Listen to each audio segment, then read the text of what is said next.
Sir ఫైనల్గా మొత్తం ఎన్ని లక్షల ఓట్లు ఉన్నాయి అన్ని నియోజకవర్గాలు కలిపి పట్టభద్రులది మీకు ఎన్ని వస్తాయని ఎక్స్పెక్ట్ చేస్తా ఉన్నారు? 4,61,000 ఓట్లు. నేను బ్లఫ్ చేయా, నేను ఇది చేయా. ఓట్లు దట్టంగా వస్తాయి. ఎన్ని వస్తాయని నేను చెప్పలేను, ఫిగర్ చెప్పలేను, ఎంత పోల్ అయితే కూడా చెప్పలేను. కానీ ఎవరి ఊహించని విధంగా పోలింగ్ వస్తాయి. ఇప్పటికే చాలా మంది మీకోసం పనిచేస్తున్నారు, గెలవాలని కాదు. అంటే మీకు స్వచ్ఛందంగా వచ్చి పనిచేసే వాళ్ళు ఎక్కువ మంది అయితే ఓడిపోవాలని చెప్పి పనిచేసే వాళ్ళు చాలా మంది ఉన్నారు. మరి వీళ్ళందరి మధ్యలో ఇప్పుడు మీరు పోటీకి వస్తూ ఉన్నారు. మొత్తం 4,61,000 ఓట్లు ఉన్నాయంటున్నారు. సో మిమ్మల్ని ఓడగొట్టడానికి చాలా మంది పనిచేస్తూ ఉన్నారు. అధికారం చేతిలోనే, అధికారంలో కాంగ్రెస్ ఉంది. మల్లన్న కూడా అధికార పార్టీ తరఫునే పోటీ చేస్తూ ఉన్నాడు. లాస్ట్ మినిట్లో బ్యాలెట్ బాక్సులు మార్చడం కానీ లేకపోతే లెక్క పెట్టడానికే 2-3 రోజులు పడుతుంది. సో ఇటువంటివన్నీ కూడా చేస్తే ఏం చేస్తారు మీరు? ఏం చేయగలుగుతారు మీరు ఒక్కరు? అది చేయలేరు. ఎందుకంటే ఈరోజు బీఆర్ఎస్, బీజేపీ, కాంగ్రెస్ ముగ్గురు అభ్యర్థులు పెట్టుకుంటారు. 3 బలంగా పెట్టుకుంటారు. నేను అనుకున్నది ఏంటంటే బీఆర్ఎస్, బీజేపీ ఏజెంట్ కాంప్రమైజ్ కాదు, కాంప్రమైజ్ చేయలేరు. ఈరోజు ఆయన దిక్కున్నారు గట్టోళ్ళు, పొంగిలేటి శ్రీనివాసరెడ్డి అసొంటోళ్ళు, పెద్ద పెద్ద అంటే గవర్నమెంట్ రాగానే మొత్తం బిల్లు వన్ సైడ్ మహా ఘటకులు ఉన్నారు. ఈరోజు ఉన్నారు, అది తప్పదు. కాకపోతే అది బ్యాలెట్ పేపర్ మార్చి చేసే అంత సీన్ అయితే ఉండదు. అది మిషన్లు అవి అయితే ట్యాంపరింగ్ చేయొచ్చు, కానీ దాని మీద బాజాప్తా అన్ని దిక్కుల ఇది ఉంటుంది, అన్ని తిల్ల దానికి కావాల్సిన భద్రత ఉంటుంది. అది కౌంటింగ్ 2 రోజులు పడుతుంది వాస్తవమే. ఈరోజు గ్రూప్ 1 ఎగ్జామ్ కూడా వచ్చే నెల 9వ తారీఖు పెట్టాను. నేను ఈరోజు మన ఎలక్షన్ అబ్జర్వర్ గారికి నేను నల్గొండలో పిటిషన్ కూడా ఇచ్చిన. ఇది వీలైతే 1 నెల రోజులు పోస్ట్ పోన్ చేయమని. ఆల్రెడీ పోస్ట్ పోన్ అవుతా ఉన్నాయి అంటే వాళ్ళ ఎగ్జామ్స్ కూడా కంటిన్యూషన్ ఉన్నాయి, బ్యాక్ టు బ్యాక్ పెట్టింది. వాళ్ళకు కూడా హెల్ప్ఫుల్గా ఉంటుంది. 1 నెల రోజులు వాయిదా ఇవ్వండి అని చెప్పేసి నేను ఈరోజు ఇవ్వడం జరిగింది. అంటే పోలింగ్ శాతం పెంచాలి అనే ఉద్దేశంతో ఈరోజు ఉద్యోగులు కూడా చాలా మంది రాస్తూ ఉన్నారు.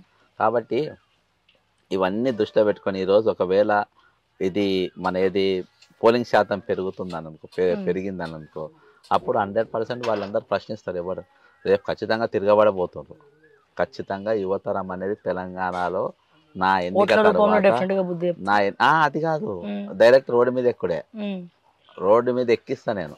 నెక్స్ట్ రోడ్డు మీద ఎక్కిస్తా, ఎలక్షన్లో యువతను దింపుతా. ఎందుకంటే రేపు వాళ్ళకు మార్గం చూపించాలి. ఈరోజు 100 కోట్లు ఉన్నోళ్ళు, 200 కోట్లు ఉన్నోళ్ళు, లేకుంటే పలానోని కొడుకే, పలానోని బిడ్డే రాజకీయాలకు రావాలనేది ఒక కులబద్ద కొట్టి పెట్టిండ్రు, రాసి పెట్టిండ్రు. అవన్నీ మార్చే విధంగా ఈరోజు ఉద్యమాలు మర్చిపోయినారు విద్యార్థులు. ముఖ్యంగా మన ఈ బలహీనమైన సమయం మీద టీఎస్పీఎస్ క్వశ్చన్ పేపర్ లీక్ అయితే కనీసం ఒక తెలంగాణ బంద్ పిలిపియలే మీరు, అర్థమైందా? కాబట్టి ఇటువంటి అంశాలన్నిటిపైన రేపు విద్యార్థులను ఇలా చదువుకోవడం ఎంత ముఖ్యమో, పౌర సమాజానికి ఇబ్బంది కలిగినప్పుడు స్పందించే బాధ్యత మీద యువతరం మీద ఉన్నది. అది మర్చిపోయినారు. రేపు దానిపైన దీంట్లో నడిపిస్తా.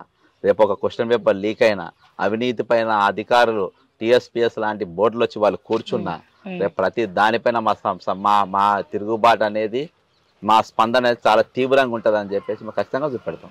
రేపు ఇవాళ నాకు ఓట్ బ్యాంకు పెరగడానికి, నా తచ్చి తిరగడానికి గల కారణం ఏంటంటే వీడు అన్కాంప్రమైజ్ కొట్టాడతారు, మమ్మల్ని కూడా నడిపిస్తారు. రేపు కొట్టాలి, ఒక లీడర్షిప్ అనేది క్రియేట్ చేస్తారు. నా టార్గెట్ ఏంటంటే సరే ఈ మేనిఫెస్టో ఇవన్నీ అవుతాయి. ఈరోజు లేమి ఏమున్నది, తక్కువ ఏమున్నది తెలంగాణ కంటే ఈరోజు లీడర్షిప్ తక్కువ ఉన్నది మనకు. అందుకనే బ్లాక్ మెయిల్స్, నిన్న మన విఠల్ బాగా చెప్తారు, బ్లాక్ మెయిల్స్, లోఫర్స్, వీళ్ళందరి దగ్గర కారణాలు ఏంటంటే వీళ్ళు వస్తలేరు, ఫేర్గా ఉన్న వాళ్ళు వస్తలేరు. ఆ ఫేర్గా ఉన్న వాళ్ళని ఈరోజు తీసుకురా మీ పైన మా పైన. ఈరోజు బాగా అసలు పాయింట్ మర్చిపోతుంది. బాధాకరమైన విషయం ఏంటంటే ఈరోజు సోషల్ మీడియా కానీ కొన్ని పత్రికలు కానీ, నా పేపర్ వచ్చుడుతోనే మధ్యాహ్నానికి ఐటమ్ రాసే పత్రికలు ఈరోజు కనీసం ఒక లైన్ రాస్తలేవు మీ గురించి. ఈరోజు సోషల్ మీడియా ఏవైతే యూట్యూబ్ ఛానళ్ళు ఈరోజు దాదాపు నేను ఓపెన్గా చెప్తాను, మీరు తప్ప ఒక 2 తర్వాత ఛానల్ తప్ప నన్ను నిన్నటిదాకా నా స్టోరీల మీద స్టోరీలు వేసిన వాళ్ళు కూడా ఇక రాయలేకపోతాం. రేపు నాకు జవాబు చెప్పాలి. నేను ప్రతి దానినే ప్రశ్నించిన, నా తత్వం మీకు తెలుసు, నేను పెద్ద స్కామ్లు మీ ద్వారా నేను బయట పెట్టా. కాబట్టి మీరు నేను వెయ్యలేదు జడ్సన్ ఏమన్నా నవ్వుకుంటారు అనేది నడవది ఇక్కడ.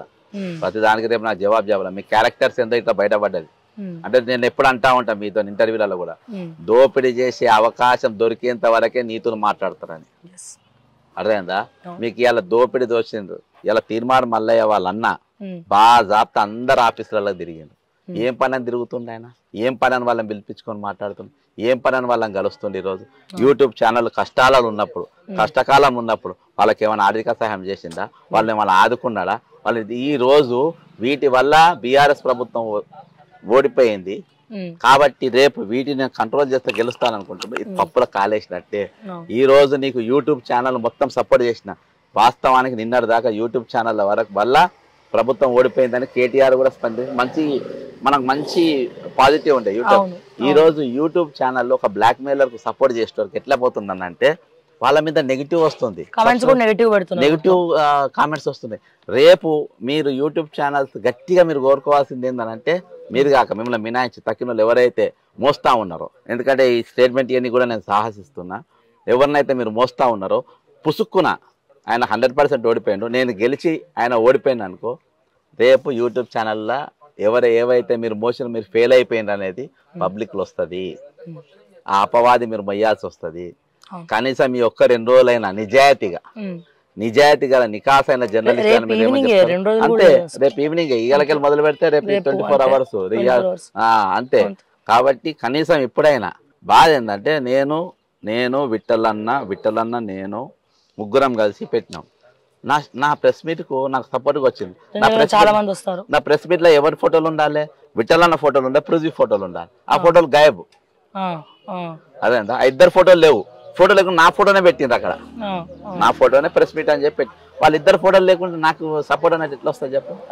నేను మళ్ళా సరే అది మళ్ళీ కట్ చేసి ఒక పేపర్ అట్లా బ్యాండేజ్ చేసిన మొత్తానికి పబ్లిక్ లో పోయేటట్టు చేసినాం. అదే వేరే అయితే ఫస్ట్ ఫుల్ న్యూస్, తర్వాత కట్స్, తర్వాత బిడ్స్, సాయంత్రం వరకే, రాత్రి వరకు 4-5 రకాలలో చేస్తారు. వీళ్ళు ఎందుకు చేస్తలేరు ఇట్లా? వాళ్ళ పేర్లు జడ్సన్ కు మద్దతుగా నిలబడ్డా, జడ్సన్ పృథ్వీ తెలంగాణ విఠల్ అని చెప్పి మీరు ఎందుకు పెట్టలేదు మీ యూట్యూబ్ ఛానళ్ళల్లో? అంటే చెప్తున్నా, మీరు కుట్రలలో వాళ్ళు వీళ్ళు కాదు, కుట్రలలో మనోళ్ళు కూడా ఉన్నారు.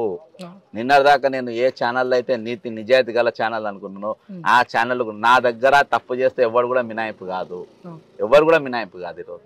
కాబట్టి ఆ అపవాది మీరు మోస్తున్నారు. ఈ పద్ధతి ఇప్పటికైనా మార్చుకోవాలి. జనంలో చాలా నెగిటివ్ పాయింట్. నాకేందంటే నేను పెంచిన అంటే మా స్టోరీలతో కూడా కొంచెం పెరిగిన ఛానల్ కదా, అంతే. కాబట్టి పోకూడదు ఛానల్ కదా అవి. అరే నీ అమ్మ వీళ్ళు కూడా ఇంత జిగజారిందా అని మనకు కొంచెం బాధ అనిపిస్తుంది. కాదే ఏది ఏమైనప్పటికీ ఇది ఈ సమయం మాత్రము రేపు ఒక మార్పు దిశగా తెలంగాణ మార్పు దిశగా ఇది తీసుకుపోతుంది. ఆ మార్పు దిశగానే ఈరోజు నాతోని అసలు ఏమన్నా కంప్లైంట్ ఏమన్నా వీళ్ళ మీద తప్పు చూపెడదామనంటే ఏ తప్పు కూడా దొరకని 2 వ్యక్తులు, పృథ్వీ అండ్ తెలంగాణ విఠల్. నేను చెప్తున్నా రేపు నేను ఏ రోజున కానీ వాళ్ళని మర్చిపోను. ఫ్యూచర్లో వాళ్ళని ఖచ్చితంగా ఏదో ఒక సభలకు పంపేంత వరకు నేను కొట్లాడతా. వాళ్ళ ఉండాల్సిన వ్యక్తులు అట్లా మీరు కూడా క్యారెక్టర్స్ మాడుకోవాలి. ఇద్దరేనా తెలంగాణ జల్లా పడితే? ఇద్దరేనా?